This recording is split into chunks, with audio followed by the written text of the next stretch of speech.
Ok, continuando con los versículos del 20 al 23, dice así.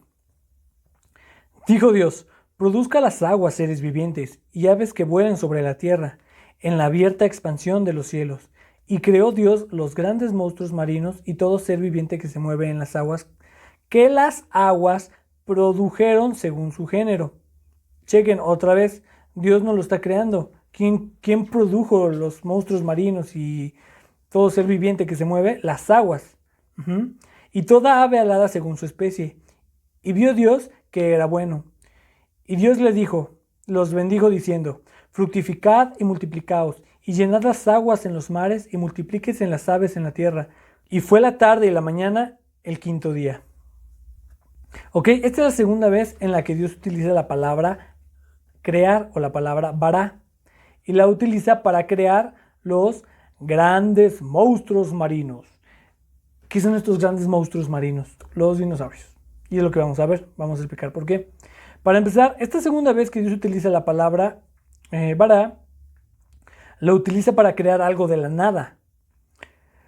Los grandes monstruos marinos pues representan a los dinosaurios, porque en el versículo que sigue ya crea lo que son a los animales, que utiliza una diferente palabra. Después vemos que usa otra vez la palabra bara y la utiliza para crear al hombre. No cuando lo crea del polvo de la tierra, sino cuando dice que lo crea a imagen y semejanza de él, o sea, de la parte como espiritual del hombre, porque el hombre o el envase, lo que es el cuerpo, lo forma de la tierra, y eso lo vemos en el segundo capítulo, no en este. Entonces, tenemos que interpretar este capítulo diferente al capítulo 2. No es que habla de diferentes creaciones. Digo, algunos pueden interpretar que en este primer capítulo habla sobre, a lo mejor creó a Lilith y que fue la que se rebeló, pero después ya por eso tuvo que crear otra vez a otra mujer que fue a Eva y ella no se rebeló y bueno. Al final de cuentas son interpretaciones, yo solo se las muestro. Yo creo que en este capítulo 1 pues el propósito es demostrar que más bien está hablando sobre la parte espiritual del hombre. Y bueno, vamos a ver lo que significa lo que es la palabra para tanín, que son los dinosaurios. Ahorita explico por qué. Dice, ahora la palabra monstruo marino está en teoría es mal traducida, pero bien traducida porque no hay ninguna otra palabra cuando se creó, cuando que en nuestra historia que represente esos animales o monstruos marinos. ¿Por qué? La palabra monstruo marino en el hebreo es la palabra tanín. La Biblia la usa para hablar como, por ejemplo, de principalmente serpientes o de reptiles. Los dinosaurios se consideran como reptiles. Entonces, por ejemplo, Moisés en la zarza utiliza la palabra monstruo o dragón. Esto está en Éxodo 7:9 o por ejemplo en Éxodo 7:10. También lo vemos en Deuteronomio 23:33, Job 7:12 y Job 30:29 y algunos otros. En general, pues por lo que les digo, cualquier reptil enorme y terrible, ahora en la actualidad ya tenemos una palabra que describe precisamente ese término. Un reptil enorme y terrible es un dinosaurio. Simplemente que la palabra dinosaurio no existía en ese entonces. No me acuerdo en qué año apareció la palabra dinosaurio, 1900 y algo, 1800 y algo. Entonces, antiguo, Dios les dijo tanín.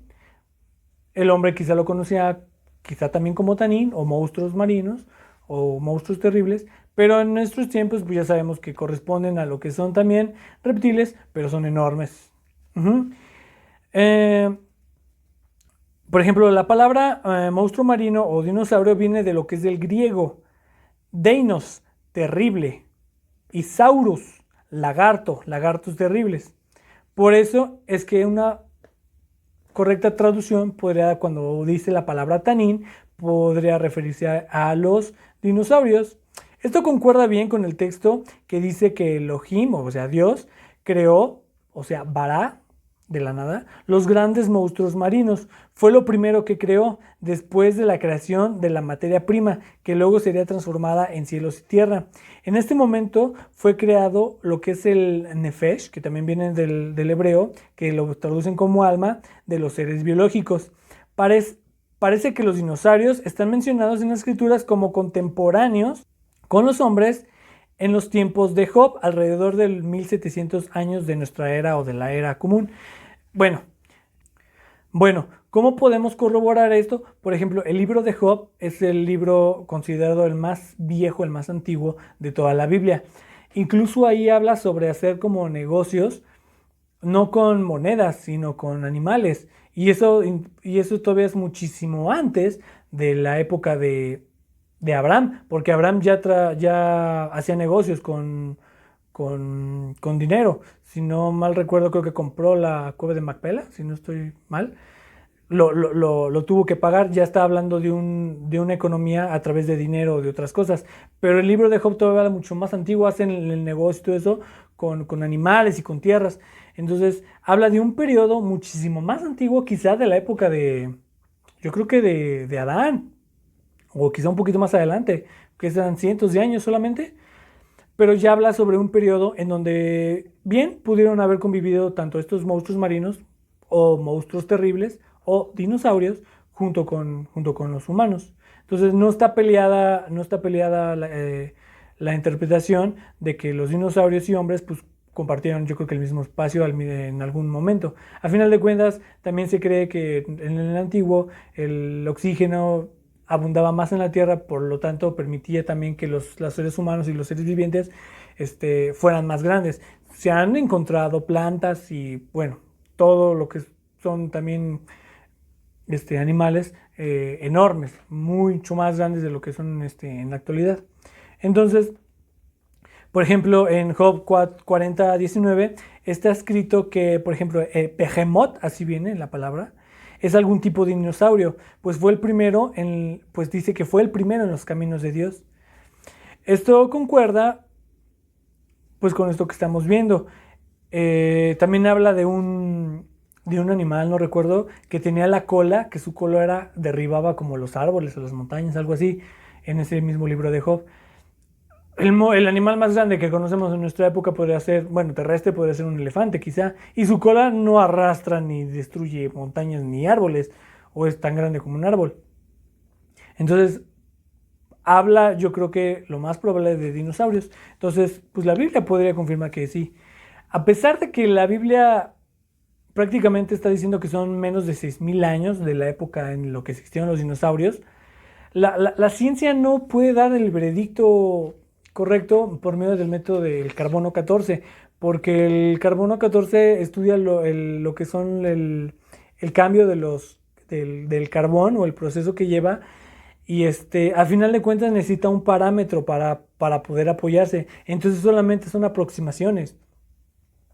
Realmente a ciencia cierta nunca va a poder decir la fecha exacta en la que estuvieron los dinosaurios, ya sea que fueron millones de años, quizás sí, pero al menos con este texto pareciera que no fue tan así, sino que tanto hombres y dinosaurios compartieron, yo creo que el mismo lugar en algún tiempo.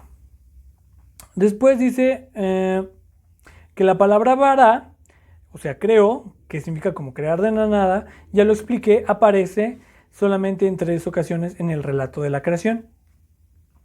Y como ya les expliqué en los otros videos, esas 3 partes en las que Dios utiliza esta palabra bara, como crear de la nada, es la misma en donde la ciencia, nunca va a poder dar un veredicto correcto o el hecho final, cómo fue creado esto que Dios hizo en este capítulo de la creación, que lo vemos por ejemplo en la creación de los cielos y la tierra, en el versículo 1, lo utiliza también cuando crea los grandes monstruos marinos, que son los dinosaurios, o lo que es el alma biológica, en el versículo 1:21, y la creación del hombre, lo que es el alma, la parte del alma, lo que es el versículo 1:27. Entonces, esa misma palabra bara que se utiliza son las mismas áreas en las que la ciencia no puede dar una interpretación o puede dar un veredicto final. Después llegamos al versículo 24. Luego dijo Dios, produzca la tierra seres vivientes. Otra vez vemos, no es Dios el que está creando, sino es la tierra por medio de la orden de Dios. Pero entonces vemos que ¿quién es el creador de los seres vivientes, las bestias y serpientes? Pues la tierra, porque dice, produzca la tierra seres vivientes según su género, bestias y serpientes y animales de la tierra según su especie. Y fue así.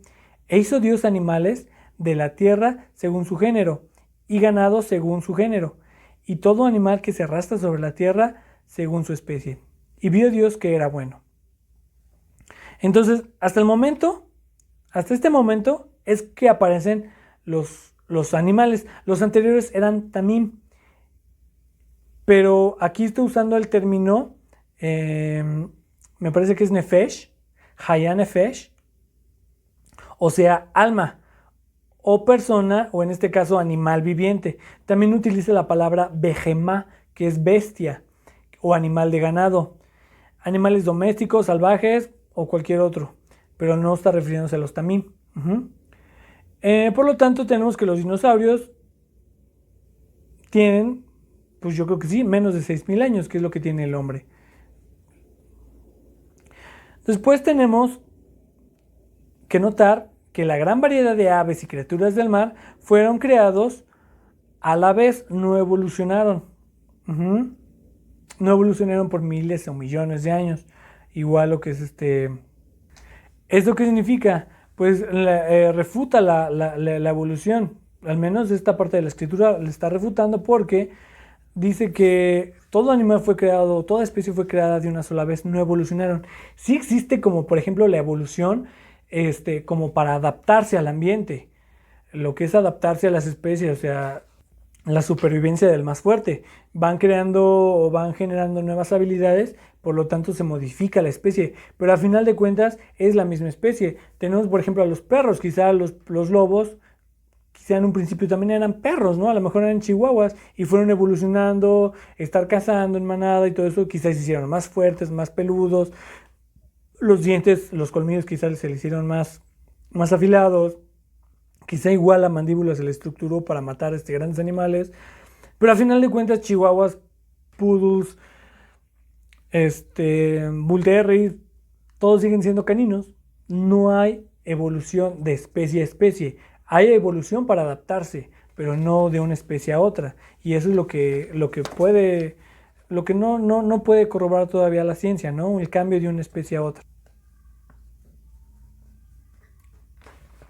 Entonces dijo Dios, hagamos al hombre a nuestra imagen, conforme a nuestra semejanza, y señoré en los peces del mar, en las aves de los cielos, en las bestias, en toda la tierra y todo animal que se arrastra sobre la tierra. Ok, aquí viene un poquito complicado las diferentes interpretaciones con respecto a la palabra hagamos. Está en plural. Ok, la primera es una interpretación judía en donde dice que Dios está hablando con los ángeles o con la tierra, porque de ella formaría al hombre. Puede, no sé. Cristianos la utilizan para expresar a la Trinidad, o sea, Dios está hablando consigo mismo, quizá le está diciendo Dios al Padre, Dios al Hijo. Por eso dice, hagamos, haciéndose referencia al Padre y al Hijo, que van a hacerlo al hombre a imagen y semejanza de Cristo. La tercera interpretación es un poco complicada, porque dice que Dios está hablando quizá con Lucifer, o sea, con Satanás, antes de que cayera, haciéndose referencia a ese ángel hermoso. Y entonces dice la interpretación que como le estaba diciendo, hagamos al hombre a nuestra imagen, o sea, al final de cuentas,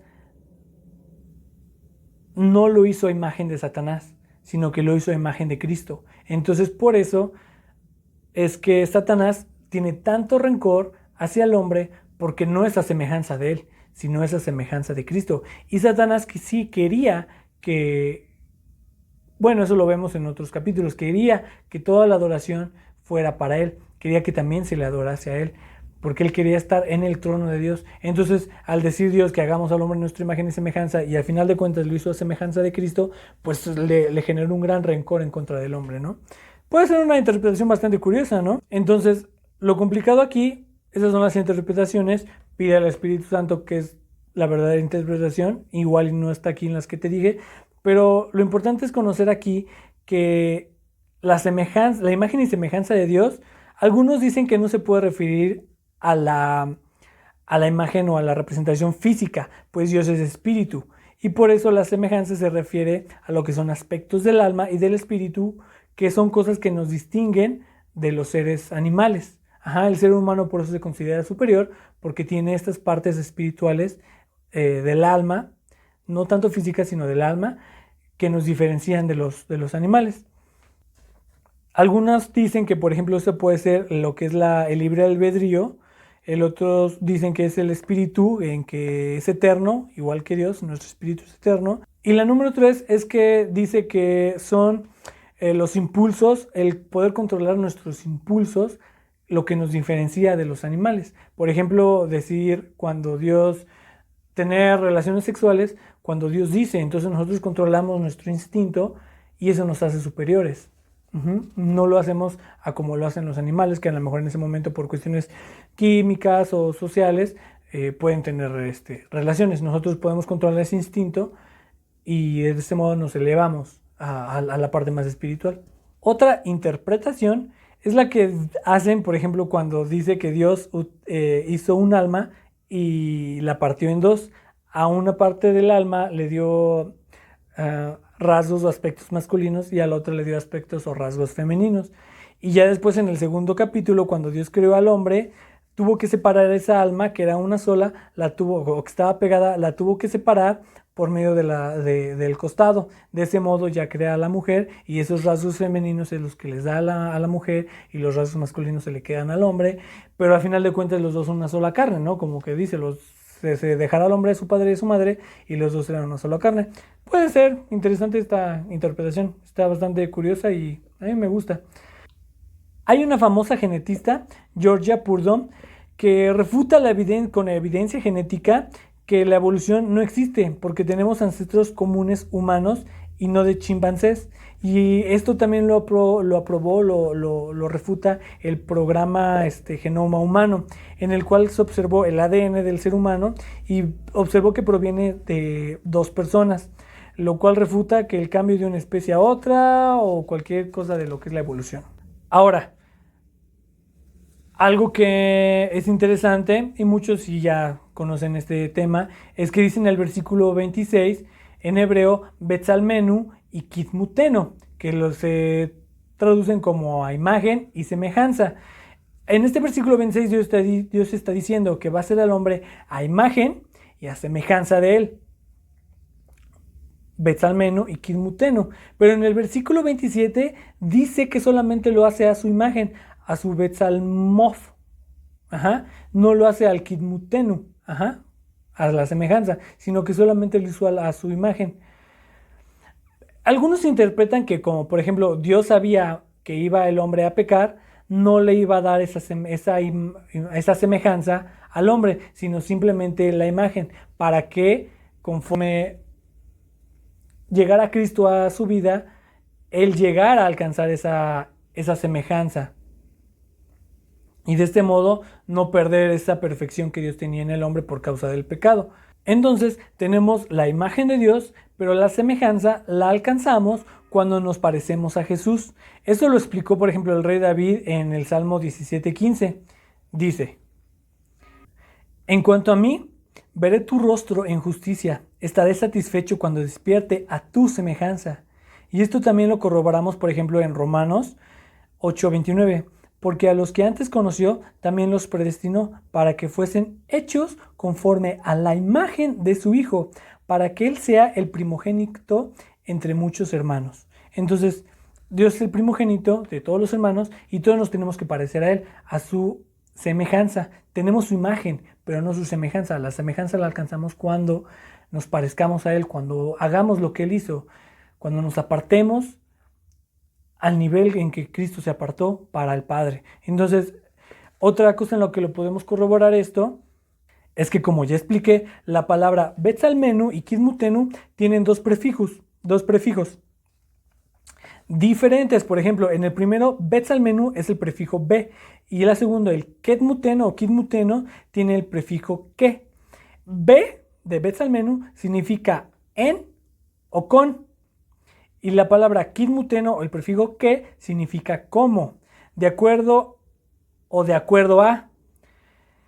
Entonces, tenemos esta comparación de dos prefijos, en cual entendemos que Dios creó al hombre solamente en y con a imagen de Dios, pero no lo hizo como y de acuerdo a Dios. Eso lo alcanzamos cuando alcancemos la estatura del varón perfecto.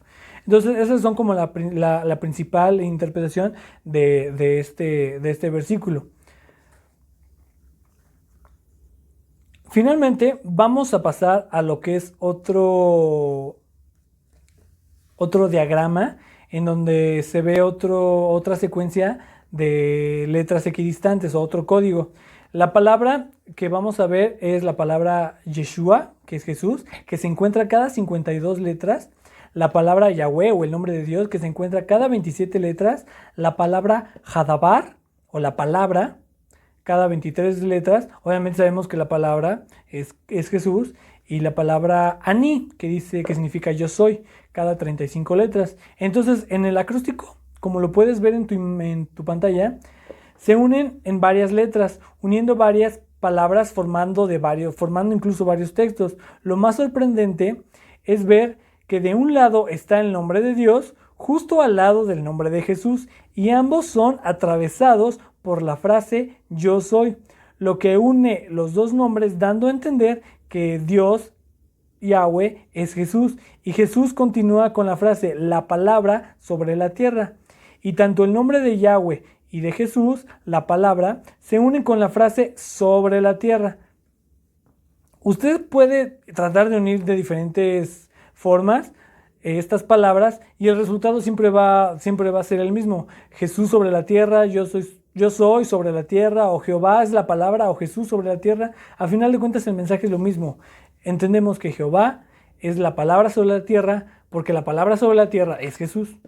Y esa frase de yo soy es la que utilizaba Jesús. Yo soy el pan de vida, yo soy esto, yo soy el otro. Y esa palabra yo soy es la que está unida con la palabra, con el nombre de Yahweh.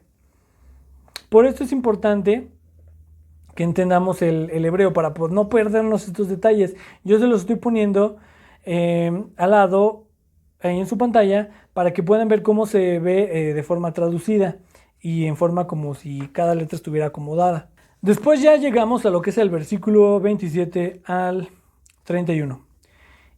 Y creó Dios al hombre a su imagen, a imagen de Dios los creó, varón y hembra los creó, y los bendijo bendijo Dios y les dijo: fructificaos y multiplicaos, llenad la tierra y sojuzgadla, señoread en los peces del mar, en las aves de los cielos y en todas las bestias que se mueven sobre la tierra. Y dijo Dios: he aquí os he dado toda planta que da semilla que está sobre la tierra, y todo árbol en que hay fruto y que da semilla, os será para comer, y a toda bestia de la tierra, y a todas las aves de los cielos, y a todo lo que se arrastra sobre la tierra. En que hay vida, toda planta verde le será para comer. Y fue así. Y vio Dios que todo lo que había hecho, he aquí, era bueno en gran manera. Y fue la tarde y la mañana el día sexto. Aquí hay otro código, no los voy a mostrar. Se encuentra cada 521 letras y aparece la palabra Yeshua Yakol. Se puede traducir como Jesús es poderoso, o Jesús puede, o Jesús todo lo puede hacer, o Jesús es capaz. No lo mostraré por lo extenso, está largo, pero sin embargo da a entender que está escrito en estos versículos. Significa que Dios pudo crear todo esto y puede sacar luz de tus tinieblas, puede cualquier problema que te encuentres, Él tiene el poder para utilizarlo para sacar bien de eso. Así como de la luz, de las tinieblas sacó la luz, Él puede de tus problemas sacar cualquier cosa. Entonces, por eso, el código está padre. Jesús todo lo puede y habla que prácticamente toda la creación es porque Dios así lo quiso y así es. Finalmente, vemos que en este primer capítulo se repite 7 veces la frase vio Dios que era bueno, lo que nos enseña que pues, prácticamente todo lo que Dios creó es bueno, todo lo que Él hace. Vamos a ver la última interpretación o la última enseñanza con respecto a este capítulo. Dice que la enseñanza es que todo lo que se sale de su fuente creadora, muere. Por ejemplo, dice, como lo estuve explicando, Dios creó las plantas y animales, pero no las creó Él, sino que le dijo a las aguas que creara todo ser que ande en el agua. Entonces, todo pez que se sale de su fuente creadora, o sea, el agua, muere. Del mismo modo, sucede con las plantas y la hierba. Fueron creadas por la tierra. En el versículo dice, pues dijo Dios, produzca la tierra hierba verde. Claro, obviamente fueron por órdenes de Dios que se crearon, pero al final de cuentas la fuente creadora es la tierra. Y tenemos el mismo principio en los versículos 11 y 12. El principio es todo lo que se sale de su fuente creadora, en este caso la tierra, muere. Tanto la hierba y animales que se salen de su fuente creadora mueren. Tanto del mismo modo en el versículo 21. Y finalmente nosotros, en el capítulo dice que nosotros fuimos creados, no dice que nosotros fuimos creados por el agua o por la tierra, sino que tomaron elementos de la tierra para crearnos de acuerdo al capítulo 2. Pero en este capítulo 1 ni siquiera viene eso, simplemente dice que Dios formó al hombre. La tierra no nos formó, las aguas no nos formaron, no nos produjeron. ¿Quién fue nuestro creador directo? Fue Dios. De Él viene nuestra esencia, de Él viene todo lo que somos. Por lo tanto, es el mismo principio. Si nosotros nos salimos de nuestra fuente creadora, que es Dios, morimos. Esto es por eso está dividido el capítulo 1 y el capítulo 2, porque en este capítulo 1 hace referencia a cosas más espirituales del hombre y el capítulo 2 hace referencias más, hace otro tipo de referencias y va explicado más a la parte del basar o lo que es el cuerpo. Finalmente en el versículo 26 dice, entonces dijo Dios, hagamos al hombre conforme a nuestra imagen, conforme a nuestra semejanza, y señores sobre los peces del mar, y las aves de los cielos, y de las bestias de la tierra, y todo animal que se arrastra sobre la tierra. Y creó Dios al hombre a su imagen de Dios los creó, varón y hembra los creó. Esto nos enseña que el ser humano es un ser espiritual, directamente de los elementos de Dios. Dios es nuestra fuente creadora, y la frase fue la tarde y la mañana fue el día X. De aquí podemos aprender varias cosas. A mí me gusta mucho la interpretación judía. Por ejemplo, ellos su vida la rigen conforme a la Biblia, o a la Torah, como ellos le dicen. Su día empieza a las 6 de la tarde. Está padrísimo que empieces a las 6 a contar tu día como a partir de las 6 de la tarde. ¿Por qué? Porque prácticamente empiezas con la familia. Estás con ella un rato, en toda la tarde, juegas, estás con tus hijos, con tu esposa, finalmente duermes, estudias un poco la Biblia, estudias la Torah, duermes, te vas a trabajar y después de un día trabajoso y arduo y cansado, llegas al final del día para comenzar nuevamente otra vez con tu familia. Entonces, eso es bonito interpretarlo así, entender las cosas, por qué los judíos lo hacen así. Eso puede ser una buena razón por la cual ver el tiempo así, contar desde la tarde y la mañana. También puede representar, por ejemplo, lo que es la condición en la que estamos, de oscuridad, y con esa luz que aparece en el primer día, o sea, Jesús, poder pasar de la oscuridad a la luz, como dice en primera de Pedro 2:9. Y bueno, algo súper interesante que tampoco lo voy a explicar aquí y que también vienen en mi libro como varias cosas que no expliqué. Ahí en mi libro sí vienen varias, ya los dibujos y las cosas completas. Es que hay un pictograma. Yo no lo descubrí, pero este pictograma, haz de cuenta que son la misma sopa de letras que aparecen en los códigos en el método de secuencia de letras equidistantes, en donde el código aparece en el Génesis 1:1, donde aparece en el principio creó los cielos y la tierra, se forma un sol. Y justamente en la parte del versículo donde dice la tarde y la mañana, la tarde se encuentra en la parte de arriba y en la parte de arriba la podemos iluminar la podemos poner color oscuro y el sol alumbrando. Y en la parte de abajo, donde dice mañana, se puede ver como la parte del mar y todo eso. Entonces, es muy bonito esta interpretación. Les digo, yo no la descubrí. Y es un pictograma que viene decodificado ahí en ese versículo. Y también encuentra algo muy curioso. Dice la frase, bueno, más bien, en Génesis 1:1, si ustedes leen, en el principio creó Dios los cielos y la tierra. Si lo ven al revés, si lo leen las palabras al revés, dice, he aquí mi doble, Moisés, mi doble. Así bien, eso es lo que dice al revés, en el principio creó Dios los cielos y la tierra.